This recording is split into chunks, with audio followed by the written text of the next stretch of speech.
All right, well, welcome back, everyone. I hope you all enjoyed your Thanksgiving holidays. Thank you for joining us for the capstone of our colloquium season this week. We welcome you all to this slightly more intimate venue than usual. This week, we have the pleasure of hearing from Manuela Campanelli, who's a professor at the Rochester Institute of Technology, where she heads a center in computational relativistic astrophysics. She's a distinguished professor there, also a dad professor. She's known for her seminal work on binary black hole inspirals, mergers, and Higgs, as well as the group's vast body of work on relativistic circumbinary accretion, neutron star mergers, and numerical methods used to simulate. So she's a fellow of the American Physical Society, recently won the Richard Isaacson Award for Gravitational Wave Science. I'm really excited to hear what she has for us today. Yeah. So it's a pleasure to be here. Thank you very much for having me here. I will be speaking today about supermassive binary black hole, and I will be focusing on the accretion dynamics around these objects using GRMHD. Okay, so let me just start. I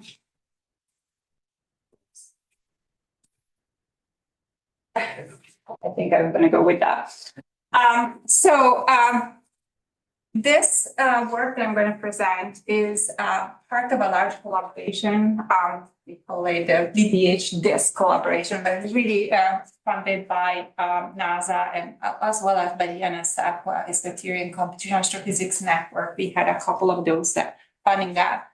And we have a number of postdocs and collaborators and as well as graduate students. And I have one of my postdocs here, Michael Chabanov and Maria Clara this morning, a graduate student working with me, sitting in the audience.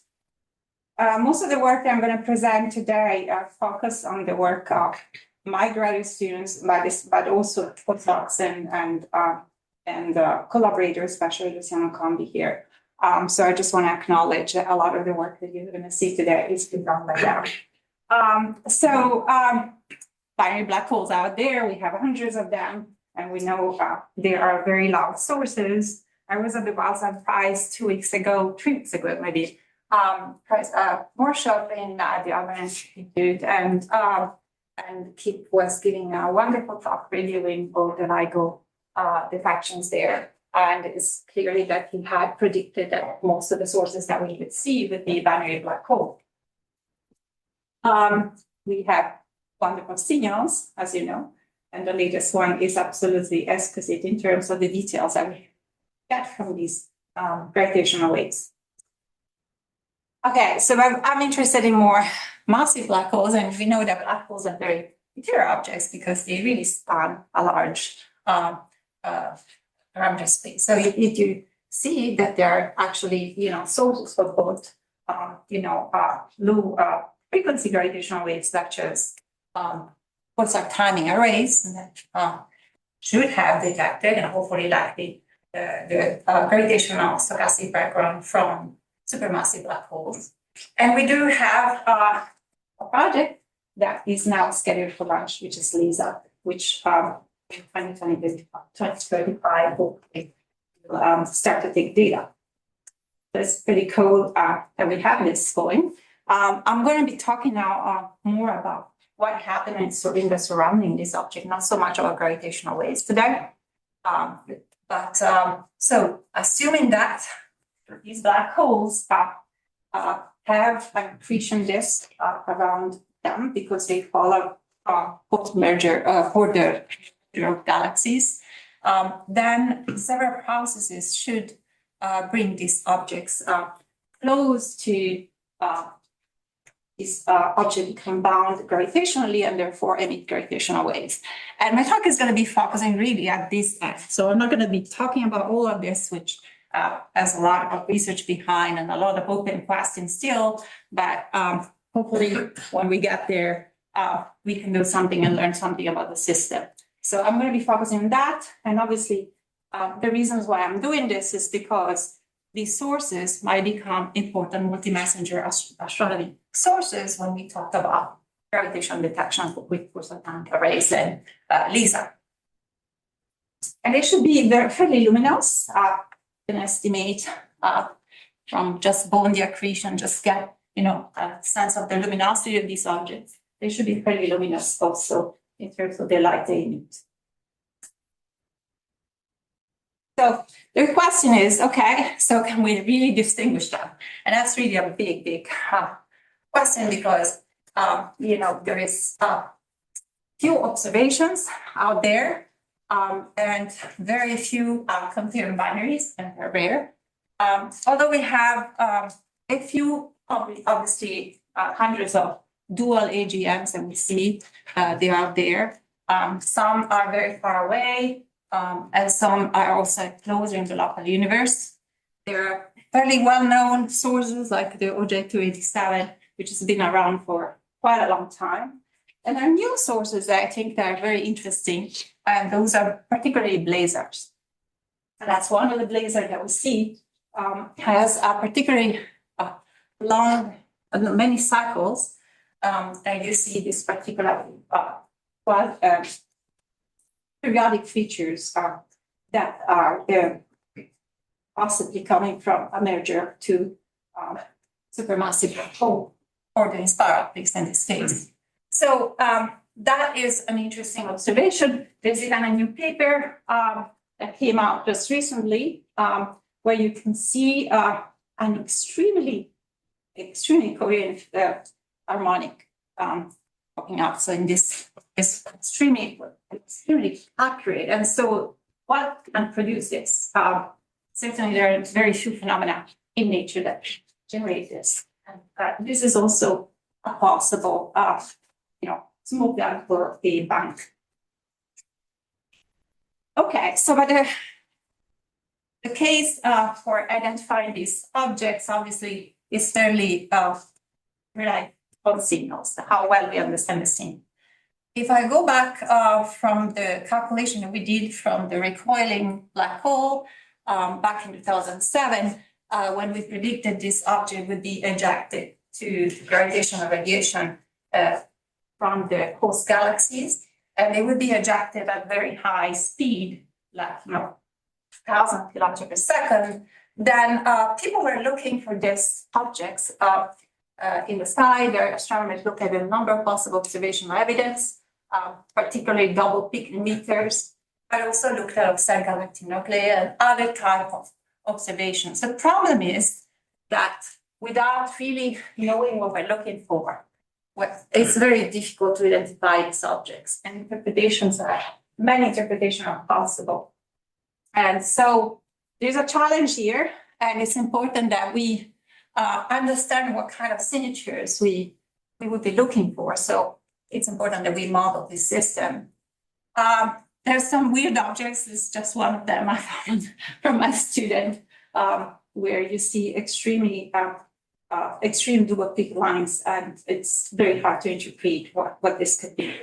But it's clear that we need to have models to predict the electromagnetic spectra like her to understand these objects.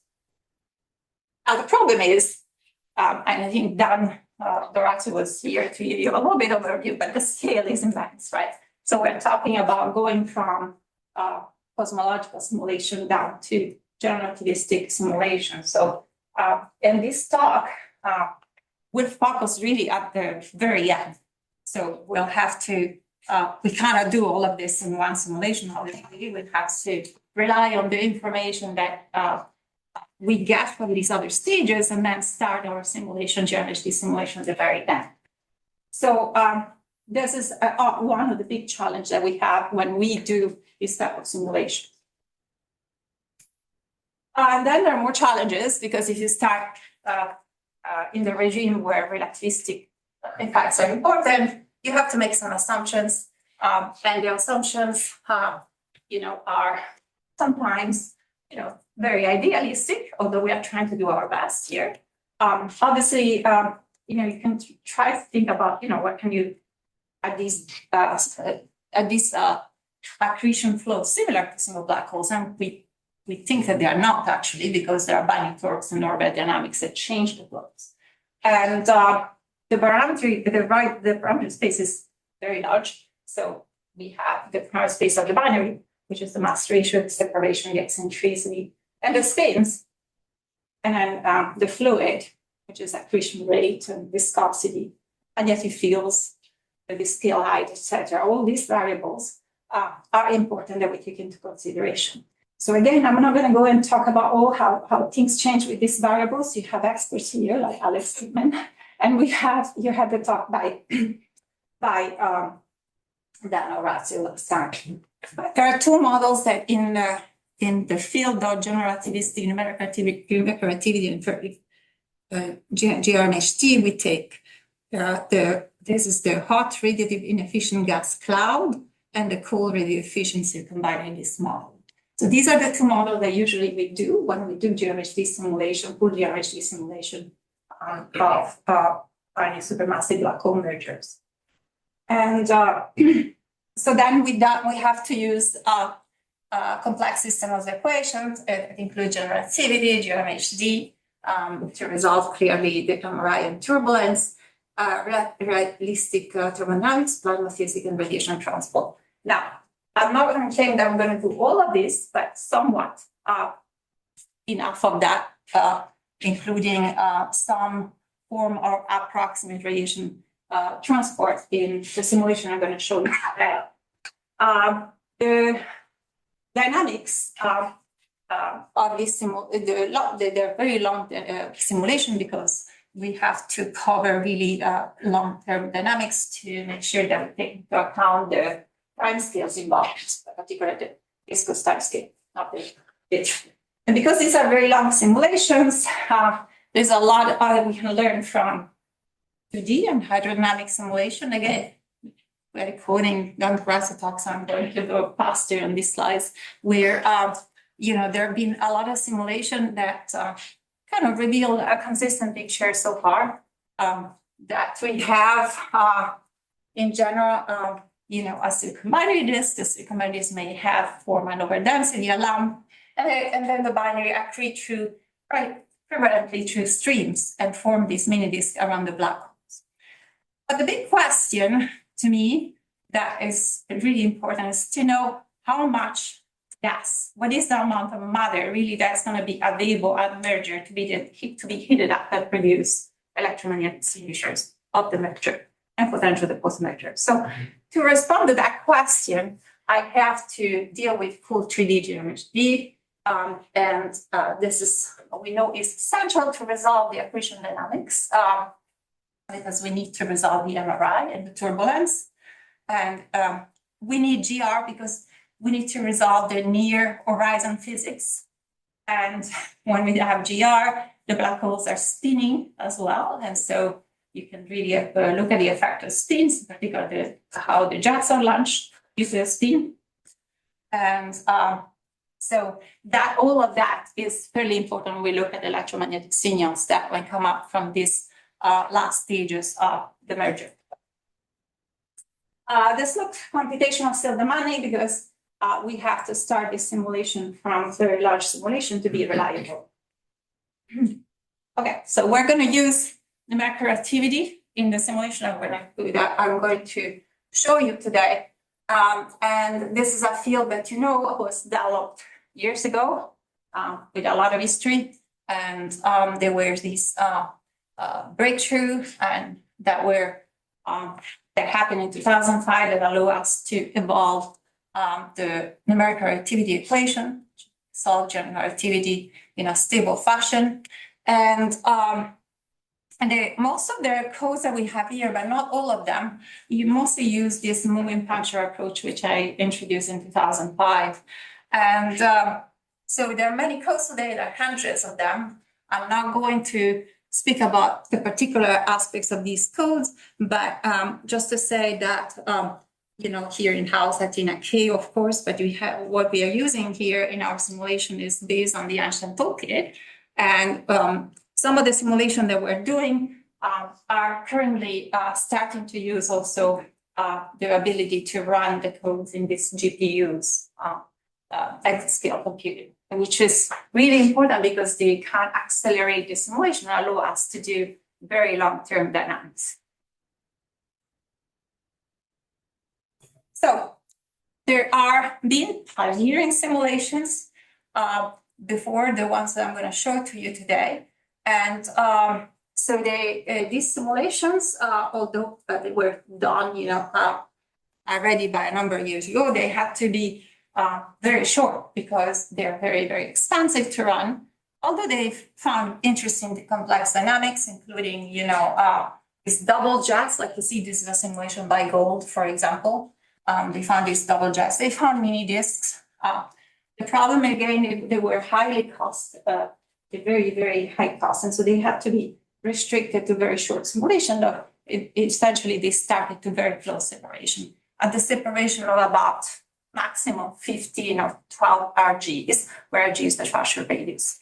Now, when I speak about RGs, I'm going to convert everything into N when it comes to FNets. Okay, so that's what we use as a measure. And the initial condition, therefore, had to be really simplified, and they often use either a toroid, which was not equilibrated, or they use a gas cloud around.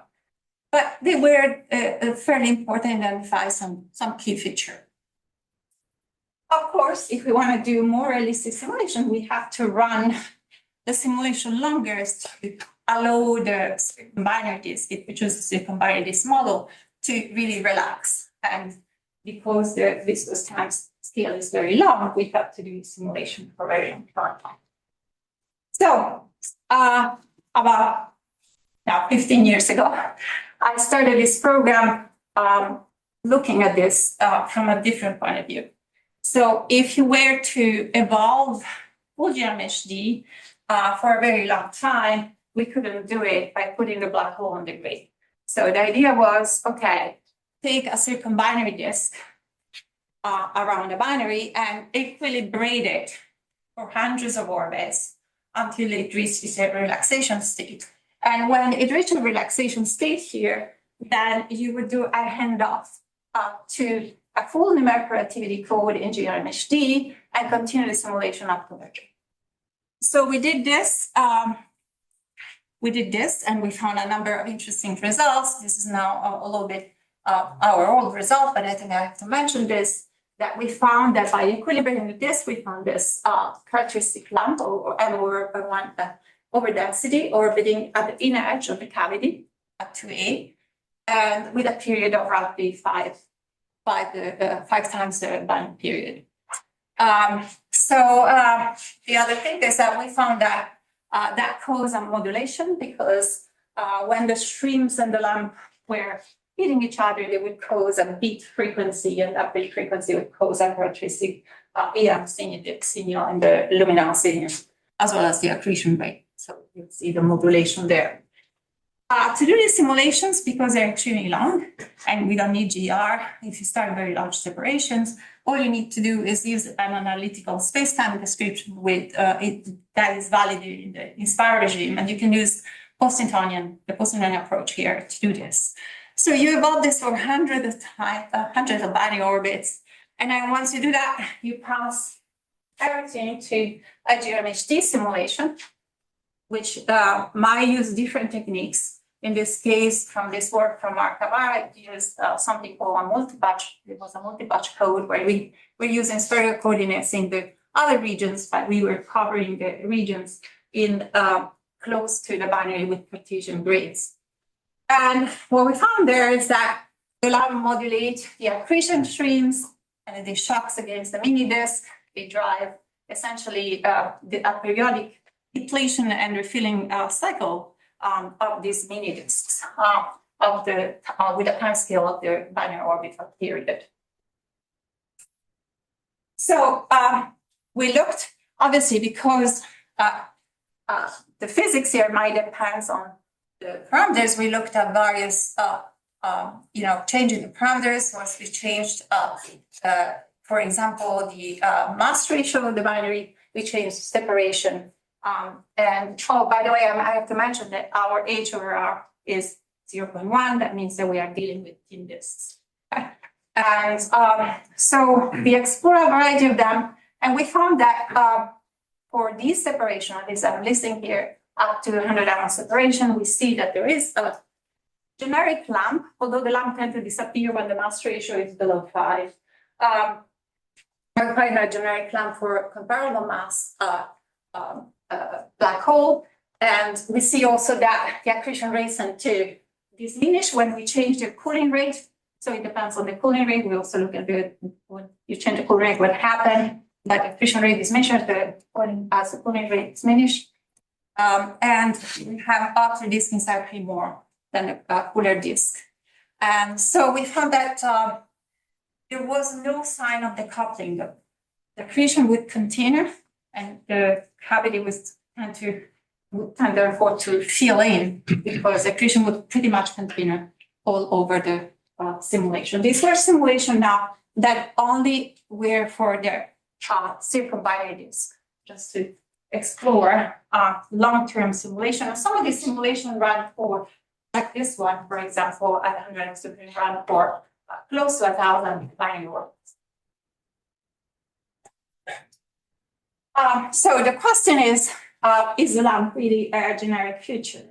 Because if this is an important signature that we are going to find, so we have to, understand better the nature of this lamp. And if you put the radiation, realistic radiation there, then you might find that the lamp might tend to smooth out, and you may find also that the disk might become thinner, and so you may have also a weaker sort of signal. But nevertheless, in this work here by TY, and this was using Athena ++, and this you find that if at least 1% of the luminosity is 1% of grading on luminosity is still coming out from these disks.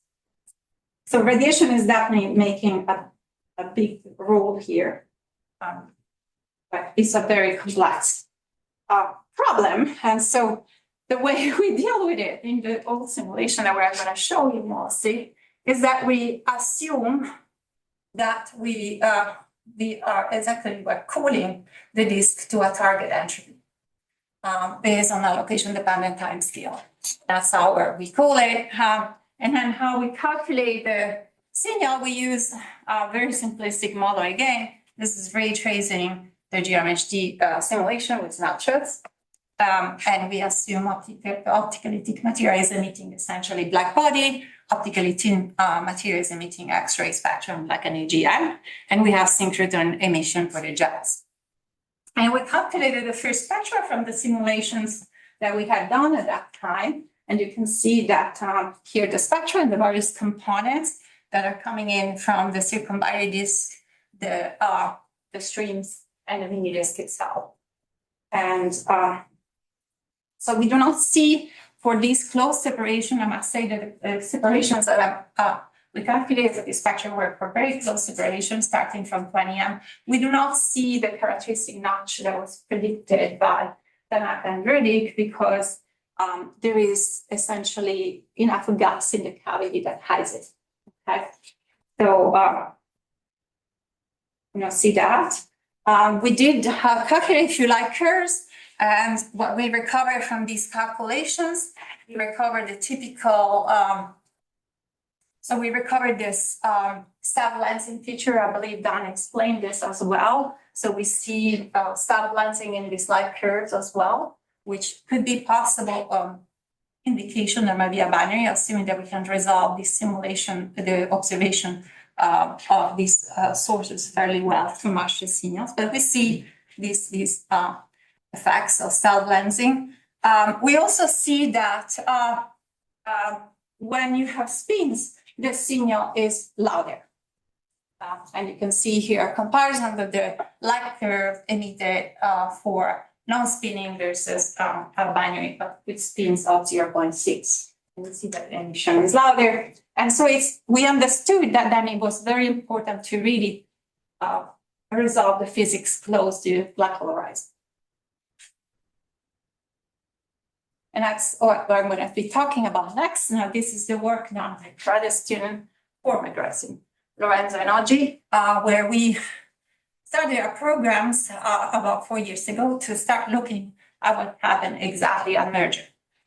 So we are going to adopt the same technique I adopted in earlier work, where we are going to equilibrate the circumbinary disk for hundreds of binary orbits, and then pass that simulation on to another code that will use Cartesian grids and use adaptive measure Feynman to resolve the key regions around the black holes. And so that's done through a procedure that we call the handoff procedure, because it involves detailed techniques on how you do properly this passage between one code to another. It's not that easy. You have to be very careful when you move from one grid to another. One of the things that you have to be careful if you use, for example, a code with using the B field, then you would have monopoles, and that's a problem. We have chosen in our simulation to evolve the vector potential, because that ensures that we don't have monopoles in our transition from one code to another. So that's one of the things that we do. And in the evolution that we follow with the Cartesian grid, we have done this using the Illinois GRMHD code developed by Saketian. We are also repeating the simulation with a much more efficient code, astrophysics, that my postdoc here is going to presenting during the lunch talk. If you are interested about, he will tell you more about astrophysics here, the GPU code that is much faster. And we do the same process here.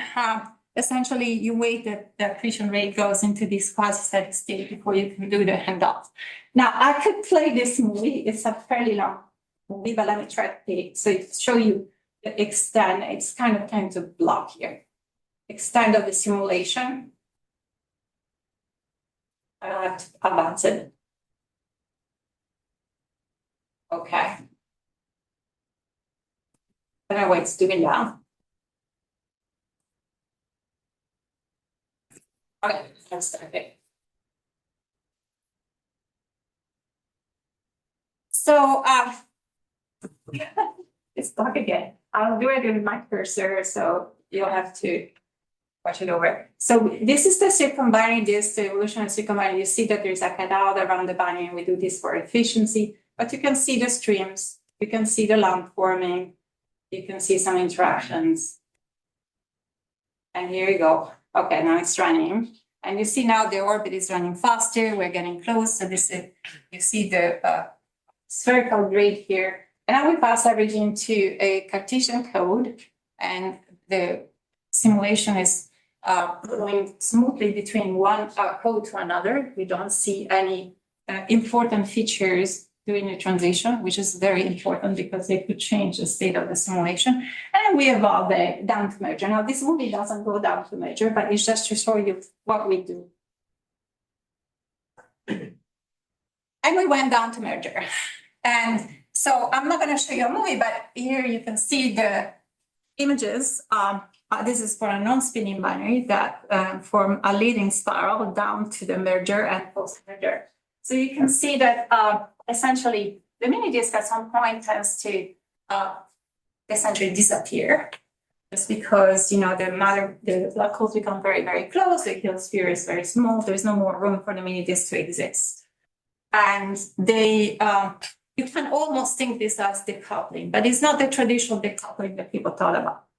And but the mini disk disappear, and you have a lot of shocks. And these shocks are concentrated all in a very small region around 15 RG around the binary.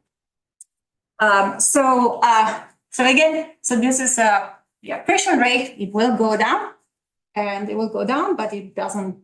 It's still substantial on merger, some point. And then you have pretty much here the post merger, depending on the spin of the black hole, this might change, but it's more or less constant here. While if you look at the luminosity, then you'll see that something very interesting. You see that so focus for particular on the blue line and the light blue line. So in the light blue line is actually including the entire circumbinary disk. So you're calculating luminosity data up to a radius of 100 RGs, 100 M. And here is the luminosity coming just from the closed region, 50 M. And you can see that it's a fairly large component of the total luminosity. This was done for non-spinning black holes. And then you see that there is a jump.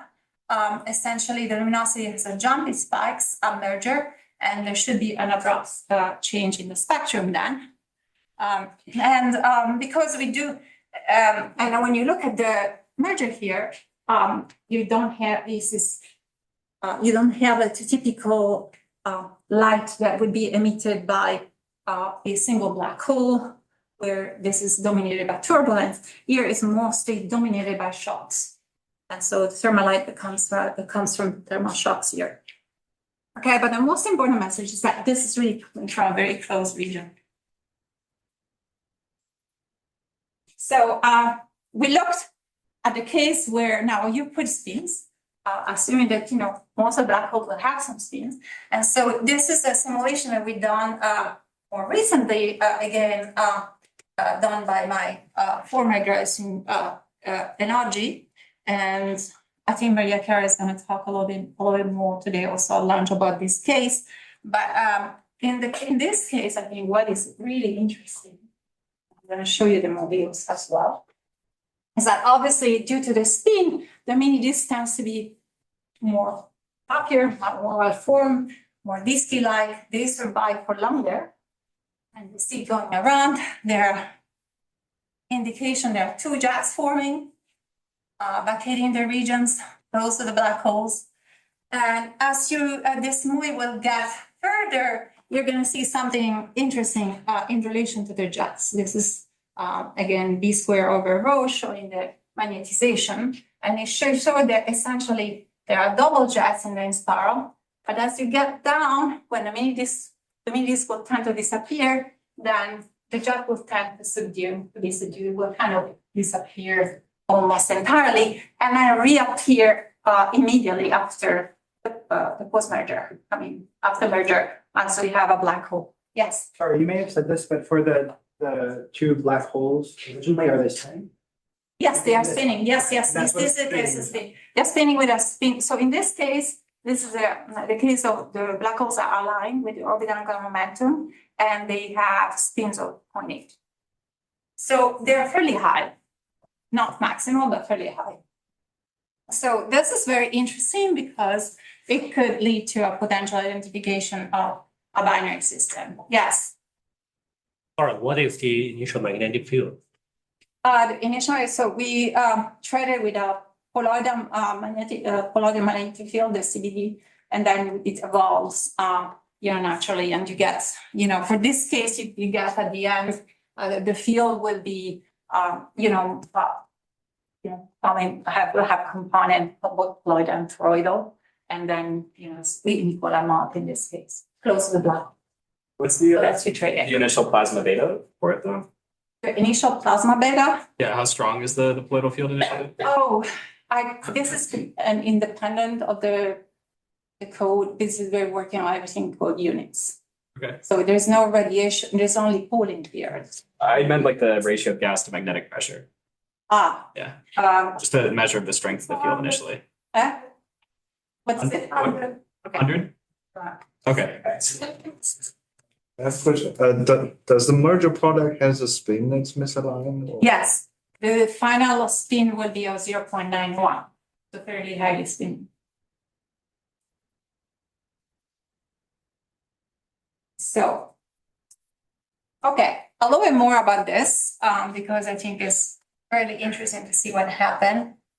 We do observe a very similar accretion rate like in the, but when we go and look at the luminosity, now you see that actually the region close to the binary is much closer even to the luminosity that you calculate at larger radii.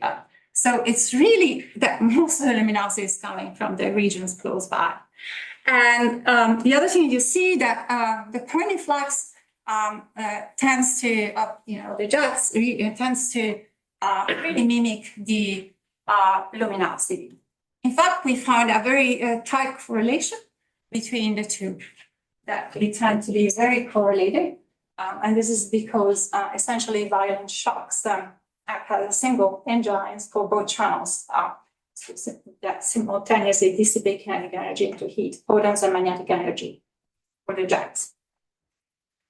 So this is a tight correlation, and it's interesting that we observe that. Of course, this would have to, be confirmed when we explore other case scenarios when the spins vary or mass friction, whether this correlation survive. But it's an interesting correlation that we have here. And you see in this here, this is the density. This is the Poynting scalar. This is the jets here as they evolve. The first column is the spiral. The second is close merger, and this is immediately after merger. And so you can see, and this is the Pooling function, if you want where we calculate the luminosity, the Pooling function. You see, and most of the luminosity is coming really from the regions close to the binary.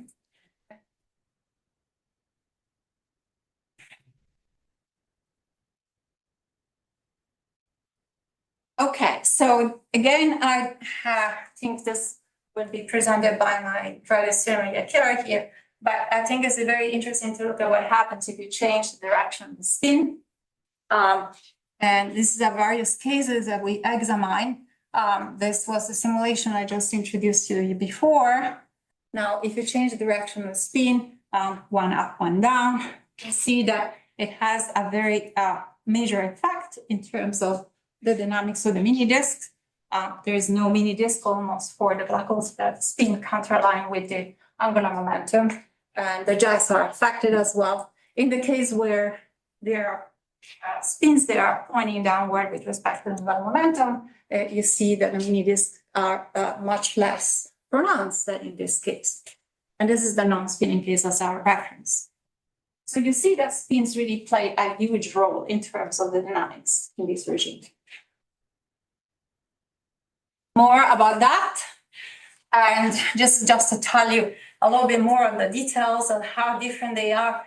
I don't know if you can see that well. Unfortunately, on these slides, it doesn't render too well, but the velocities of the fluids are displayed here. You can see how different are the velocity components of the fluids around the black holes, depending on the direction of the spins. This is the magnetic field, and you can see how this is B square, and then it's the magnetic field lines, and you can see how differently is arranged around a single black hole. This is one of the black holes in the binary. So you can see here the difference due to the spins. So Maria, you're going to present this at lunch more indeed. More things that we found that was interesting from this simulation is that if you look at the jet and you want to, this is a B square over rho essentially, and you look at the double jet, so you find indication of magnetic field reconnection happening between the two jets. And you see this particular line here, and this is again a cut of the same simulation at 50 M, and you can see that if you look at the BZ, that's changing sign and form this X shape, like X shaped here, features that indicate there might be magnetic field reconnection happening here. Now, of course, we cannot say much about magnetic field reconnection in our simulation because we do not have resistivity. This is just ideal in HD. But it's just giving hints that, you know, this phenomenon will happen, and you might have a current sheet here in between the jets that might be really interesting and could potentially enhance the emission from the jets. Okay, so how I'm doing with time? I'm doing, I have 10 minutes. Okay, so again, we are exploring now various scenarios. We're looking at scenarios, for example, where the mass ratios are different. It's work on very soon here, Medicera. And we find that in our cases, the secondary is accreting more with respect to the primary, and this is result in most of the codes even into the findings, so it's fairly consistent. Again, let's remember that our H over R is 0.1, so these are thin disks. So I think Alex has a work there exploring for different age where I'm finding that, this might change if you go to larger age per. But these are actually consistent with 2D simulations and other 3D systems. We are exploring also eccentric orbit, although I'm not going to talk about eccentric orbit right now. So it's just an early stage. Do you want to see this movie? All right. I think I'll play it very shortly. I think this is a relatively short movie, but you see that initially, as the binary proceeds, it looks like the primary is almost more, accreting more, but then, tends to over time, the secondary will gain more accretion. So the secondary also give a stronger jet. No, the secondary doesn't look like having a second. I mean, there you can see in one figure. We haven't really analyzed yet this. This is a simulation actually still running. So I can't tell you how the quantum flux the relativity right now. So I can't respond accurately that much. So the other scenarios that have been interested in simulation was what happened when you have spins that are not aligned with the angular momentum.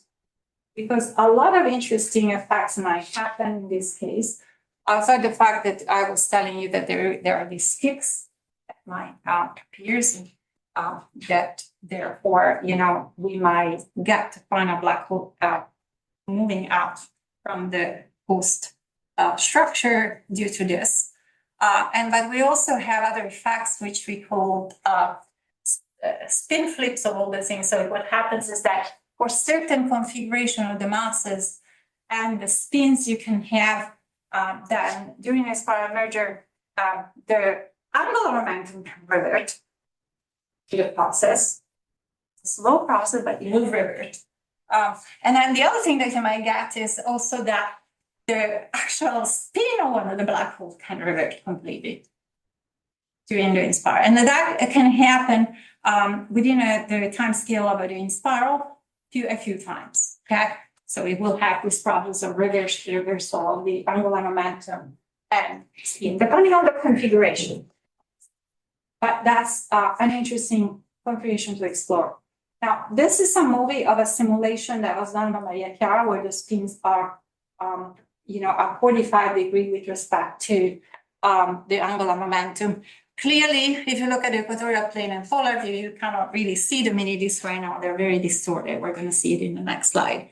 As well there, you cannot see. But what you see is that there is interesting dynamics going on here. So this is going on, but I'll just move on right now. So I want to make sure I finish my talk. Because this is a case that will lead to potentially a very large recoil, with Maria Chiara, we were interested in exploring what happened in that case, and what if we have a large recoil, what would happen at the end. And so, if you recall, this was work done in 2007 by a number of people, among myself as well, where we did these calculations, and we did calculations for a variety of cases.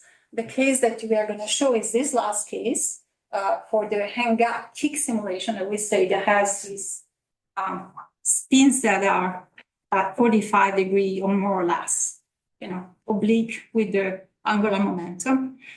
This leads to some of the largest gravitational radiation recoils up to 5,000 kilometers per second. And there are other cases where the spins are on the plane that cause these super kicks, then these are about 4,000 kilometers per second. And if you have spins in this direction, opposite directions, aligned with the angular momentum, then you also get a kick, and that kick tends to be in the plane of the binary, and it's 500 kilometers per second roughly. Okay, just a reminder of that. Sorry, I just have to ask, what is the yellow blob? Okay, I was going to just tell you that. This is a very old movie that I rescued from my 2007 simulation, This is actually, it show you the radiated power, gravitational radiation power. So it showed how the, it gets, it's very asymmetrical due to the, asymmetrical emission of the gravitational waves. It's more like a full movie, but yeah. Okay, so what if there is gas around it? And that's what we did. Looked again, we took our circumbinary disk, equilibrated, passed it into a GRMHD code, and now we evolved it from 20M separation, 20RG down to merger and post-merger. And what we found are very interesting features. You can see that the mini disks here are fairly tilted, first of all. We find that the jets are there and they're persistent during spiral. You see that the jets are very tilted to align with the mini disk very close in, but just very close in. Within 5M regions, they are tilted, but then they tend to realign with the orbital environment. And then as the merger proceed, you're going to see a very similar phenomenon as you see for the aligned spin case. The jets will tend to disappear. You have these blobs,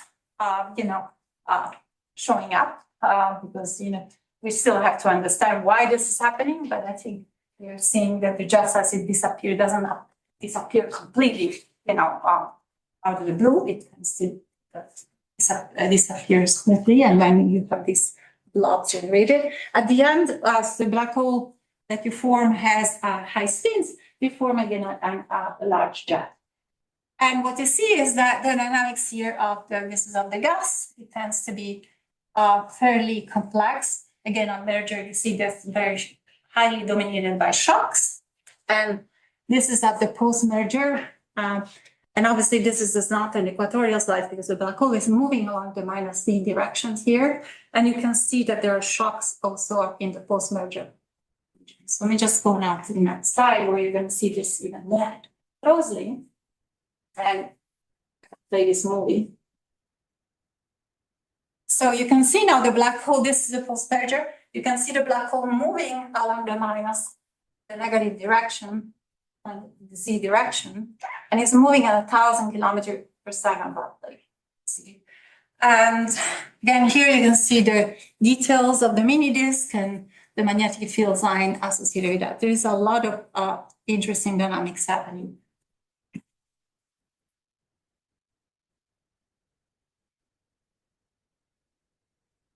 So when we look at the relevant quantities, in this particular, we're looking at the luminosity and the Poynting flux and the mass accretion rate.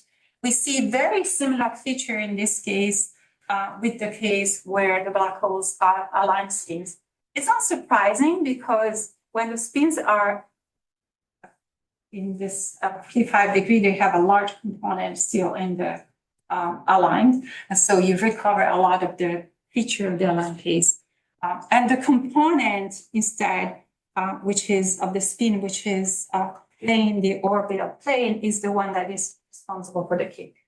So this component here of the spins is the one that, is responsible for most of the gravitational waves emitted, and this is due to the kick. And so combining, making spins at 45 degrees, combine both effects optimally. But here, okay, so you see then therefore in the Poynting flux and the luminosity, you see very similar features that we saw before. And I think what's interesting is that, okay, you see still this unique dip and jump feature, which I call it, which could be an observational fingerprint to help identify mergers in the Young spectrum. You see that post-merger, the signal goes up, right? And that's interesting because that could be an interesting post-cursor EM signal for electromagnetic counterparts, for example, LISA. And if you estimate the time scale for equilibration for the disk that is surrounding the post-merger black hole, now you have a single black hole, highly spinning black hole, but a single black hole that is accreting. It still has the shocks around due to the merger. And those shocks are going to be emitting lights, maybe even at a characteristic frequency, because there's quite a bit of spiral waves around it, and there is also, and the lump that I was talking before has survived, has not disappeared. So that lamp will continue also to produce signal during the merger. So this is something that we're still working on analyzing, especially the post-merger, because it's fairly interesting. We should expect that the disk should relax around 15,000 M or 20,000 M. We have already carried on the simulations for a long time, dynamical scales, in some cases up to 12,000 12,000 M. If you convert this into units for Lisa, that means that if you were to observe this characteristic signature from the first measure, that means that you will be observing it during time scale of weeks. Okay, so that means very good, very human time scale. Okay, how much time I have? 3 minutes. Oh, 3 minutes. Okay, so this is more work, and it's done with a collaborator, Luciano Combi, which is at the Perimeter Institute. We are looking now at larger separations because obviously, we started a separation of 20 RG. This is very close in. What happens if you go to a larger separation? We're going to do exactly the same process. We equilibrate the circumbinary disk and then pass it on to a full GRMHD code using Cartesian grid.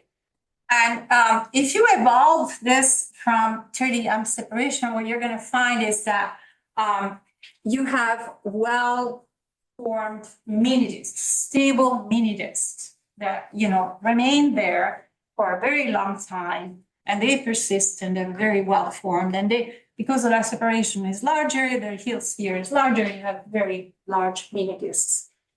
In this case, they are more than 10 M in the radius. And so you're not going to see what we see in the for separation of smaller than 20 M, where you see that there's rapid refilling and filling depleting cycle, but there is also a high variability, right? So when we get very close, the mini disks will kind of disappear, and you have the merger and so on. In this case, it's much more stable. The mini disks stay there, and it's very similar in a way to what we see already from the simulations done in hydrodynamics and 2D simulation. But because we have GRMHD, we have magnetic field, we have jets. And the simulation that we're doing, actually, they're very, very highly spinning black holes. The black holes have spins that are aligned with the angular momentum, and they have spins of 0.9. So they're very, very highly spinning. And what you see here, well, this is the B square. This is just to see the magnetization overall. The magnetization obviously increase also the black hole, but you see also that there is here, this is a BZ over B. You can see that there is a toroidal field in the stream because of the compression happening here, in the stream areas. And as the stream proceeds and fills in, there is turbulence, there is a remixing of the field, and then you have, equal component of toroidal and toroidal stage in the mini disk. This is also consistent with what we found in the previous simulation with Lorenzo and Oggi. Okay, so what we're going to do next, and this is work by my postdoc here, Michael Chabanov, is to actually take Luciano's Combi simulation at 30 M separation and pass it on to another code, and like, for example, the Astrophysics code, which is very efficient because it's running on GPU, and run the simulation down to 30 down to mergers. Now, this is not a simple feat because it does require that we do more than 130 orbits. So it's a long time to evolve. So what we're going to do in order to do this, because most of the time it's going to be spent in the in spiral regime, what we're going to do is that we're going to use a approximate method to describe the space-time during that regime. and then pass on everything to a holding back relativity code to do the merger. So now that we have learned how to do these transitions in a seamless way, we can play this game and use different codes for different stages to get us where we want to go. So finally, I want to say something about radiation here because it's very important. And as I described to you, we are using just a cooling function for now, but we are well aware of the importance of radiation. And so what we're going to do, first of all, we have different ways to approach this. We do not have the wonderful method that's been implemented in Athena, but we are planning to use different approaches to improve the calculation we're doing. For example, we have a Monte Carlo code with Peter and Jacques. This is work done by my collaborators at Johns Hopkins, particularly Julian Froelich and his postdoc Nabil, where they can essentially post-process the data from the numerical simulation from snapshots, and they can calculate, the spectra. They have Compton scattering transport in the coronal region and put full photoionization thermal physics in the disk atmosphere. So you can get really more realistic spectra. And this is a spectra that you just obtained with P-transactions. So the CBD showing, for example, evidence of a K-alpha iron line emission. So that's one of the first calculation we're doing still in process using that method. And another method that we are exploring, this is more in my group, is where we have different schemes. One is using a leakage scheme, very similar to what we use to the neutrino leakage schemes for photons, still work in progress. And we also plan to do something called a guided moment approach, where we would use a combination of M1 closure for photons in the optically thin region and energy dependent emissivity and opacity method. And you're going to use a radiation MC Monte Carlo, the Monte Carlo approach in the optically thin region. So optically thick, we're using M1 optically thin Monte Carlo. So this is something that is work in progress. We have work that we are mandated to do by the NSF to implement this for neutrinos, for bineutron stars, for the Einstein toolkit, and with my postdocs, we are considering adapting this now to photons, which should be, once the method is already in place, should be not complicated to do as everyone. Okay, so I think I'm using my time, so I'm going to just end here, and I think I don't need to talk about a lot about it. And slide, I think it looks very interesting for the future because we're going to have a lot of data, a lot of observational facilities.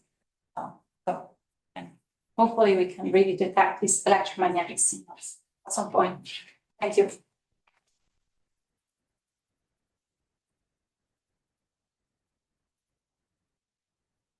Very much for an exciting talk. Any questions from the audience? Yes. Hi, very good talk. I have a question on this deep and jump. Yes. So the moment of dip, is this roughly the same moment of dip? I was just wondering if this is the moment the common horizon forms. So it's when the mini disks appear. This is actually happening at around 1000 M before merger. Okay, so that's actually before. But 1000 M is very fast, right? So if you look at it, but it's before. It's because when the mini disks disappear, there's no more magnetized accretion disks that feeds into to form these jets, right? So then they disappear because the mini disks disappear, and when they merge again, then. So for this jump, I think the earlier part of the talk, this was mostly driven by the shock really close to the merger remnant. For the okay, this let me jump just show you. yeah, and I think there was like some lines that most of the luminosity in the Yes, phase is I know coming what you're from talking very close about. region. Yes, it's coming from the 15 M regions. Okay, but For example, yeah, over there. So yes, like over here, like for example, yes. what is driving shock in the post-merger phase? This is a horizon, so it should be not something like bouncing back on the surface. It's because this is what's driving shock is just because a merger happened. And it takes some time for this to relax in the post-merger, right? So there's a mass loss, of course, that's there, right? But it's really because you see that already at merger, the state is fairly chaotic. There's a lot of, shocks and so on. So it's not that it will take some time for the disk to re-equilibrate after this merger. The disk itself is the dense regions are located farther out than like 15N-ish, and I think the interpretation was Yes, but there's a lot of shocks. This is due mostly to the shocks. It's not turbulent. It's not due to turbulence in the disk. It's mostly due to the shocks. This thermal emission here, the photons. Yeah. All the first thin disk. Excuse me. All the simulations are in thin disk. Yes, with each of ours. But if it is thick disk, there may be more Thin. problems. Thin as much as each of our 0.1. We cannot go smaller than that, unfortunately, without significant computational costs. Yes. Yeah, so have you measured any kind of torque exerted on the disk by the exerted on the binary by the circuit? Yes.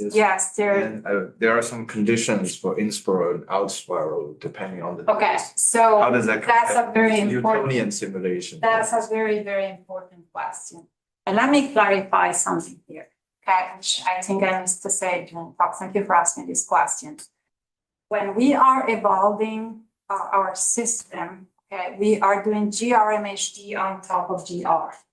So we are not, the matter is not changing, the space time, okay, in this case. So we're not able to explore the effects that you mentioned in our simulations. But there are other simulations where people are exploring these effects. You can So we assume that the orbit is quasi-circular and we go down to merger after that. Sorry, you asked. Yeah, but you can still post-process the disk torques.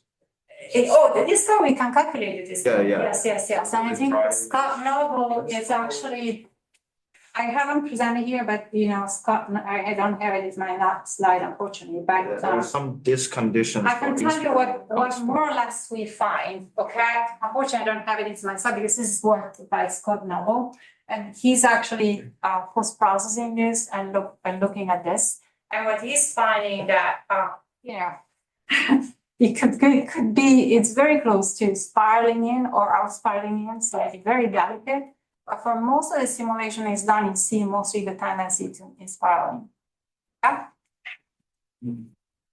Right, so thank you very much. Thank you. Yes. We continue this